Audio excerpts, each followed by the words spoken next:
Hello everyone, এটা কি চিনতে পারছো? কুলেখাড়া শাক। কুলেখাড়া শাক খেলে নাকি প্রেশার বেড়ে যায়, রক্ত হয়। তো আমি এমনিই কিনে খেলাম। আসলে কি, যখনই কোনো উইকনেস ফিল করি ডক্টরের কাছে যাই, ডক্টর একগাদা টেস্টের লিস্ট করে দেয়। ওই একটা প্রসেস আমার বিরক্ত লাগে, কারণ একটা বাচ্চার মায়ের না ওই প্রসেসটা ফলো করা খুব টাফ। যে সারাদিন একটা রুটিনে চলে, তো ওই ভয়ে আর দেখাই না। তো ভাবলাম এটা একটু খাই, নিজেকে সুস্থ রাখার জন্য খেয়ে দেখি কেমন হয়। তো ওর জন্য আমি আবার প্রেশার কুকারে জাস্ট অল্প জল দিয়ে সিটি নিয়ে রসটা খেয়ে নিই। কোনো বড়া ফড়া ভাজি না, বড়াতে আমার মনে হয় যেন কোনো উপকারই নেই। যাই হোক, আজকের বর খুবই জেদ করলো যে বড়বাজার যাবে। আমি বললাম সানডেতে বন্ধ থাকে, ও জানে তবু যাবে। সবাই জানি আমরা সানডে বন্ধ, তবু যাবে। কিছু তো দোকান খোলা থাকবে। তাই করে বলল, ছেলেদের তো স্কুল থাকে সবসময়, তুমি কী করে যাবে? হ্যাঁ, ওদেরকে কোথায় রাখবো? স্কুল নষ্ট হবে। তো তাও বেরিয়ে পড়লাম। আমরা কুদঘাট স্টেশন থেকে গিয়েছিলাম, কারণ পুচকে দুটোকে টালিগঞ্জে রেখেছিলাম ঠাকুমা দাদুর কাছে। তো চলে গেলাম ওদের কাছে রেখে, আর মনে মনে ভাবছি যে কী জ্বালাবে, তো আমরাই জানি। যেখানে রেখে যাই সেখানেই মানে একদম জ্বালাতন করে শেষ করে দেয়। তো ঠাকুমা দাদুর যে কী হাল করবে।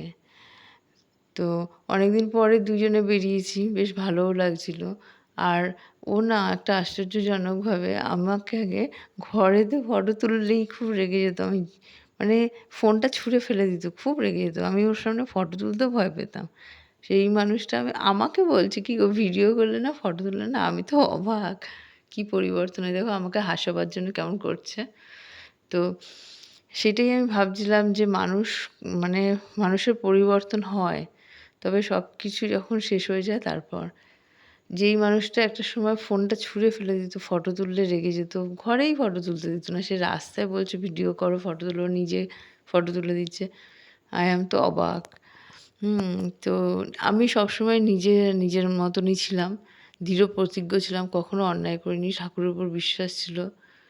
যাই হোক, অনেক কষ্ট আর স্ট্রাগল সহ্য করতে হয়েছে। তবুও পরিবর্তনটা না সবার কপালে আসে না। অনেকে সারা জীবনই কষ্ট করে, অনেকে আবার পরিবর্তন করতে পারে কিছু, কিছু মানুষকে। দেখা যাক কী হয়। খুব রাগী মানুষের সঙ্গে সংসার করেছি, উগ্র রাগী, বদমেজাজি, কোনো বুদ্ধি নেই। মানে উটকো রাগ। তবুও দেখা যাক, আজকের অনেকটাই ঠান্ডা হয়েছে, অনেক শান্ত হয়েছে। আমি জানি না কী হবে। তবে হয়তো সবই ঠিক হয়ে যাবে। কিন্তু আমার মূল্যবান সময়গুলো খুব নষ্ট হয়ে গেল। যেই সময়টা একটা মেয়ে আনন্দ করে, ঘোরে, বাপের বাড়ি যায়, খুব মজা করে, হাসি খুশি থাকে, সেই সবই নষ্ট করে দিয়েছিল ওর রাগ। ওর রাগ, ওর বদমেজাজি, সবসময় খিটখিট করা, সবকিছু আমার চোখের জল এনে দিত। সব কিছুতে আমি চোখের জল ফেলতাম।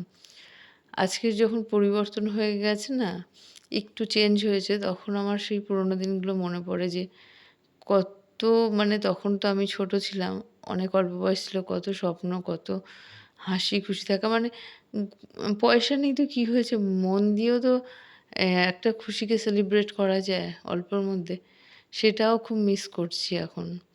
আর এখন বাচ্চা মানে কি, বাচ্চাদের জন্য বাচ্চা। এখন কি আর সেই আগের মতো সময় আছে যে পুজো দেখতে যাওয়ার মজা, বাপের বাড়ি যাওয়ার মজা, তারপর ড্রেস কিনে পরার মজা, সেই মজাটা কিন্তু আর ফিরে আসবে না।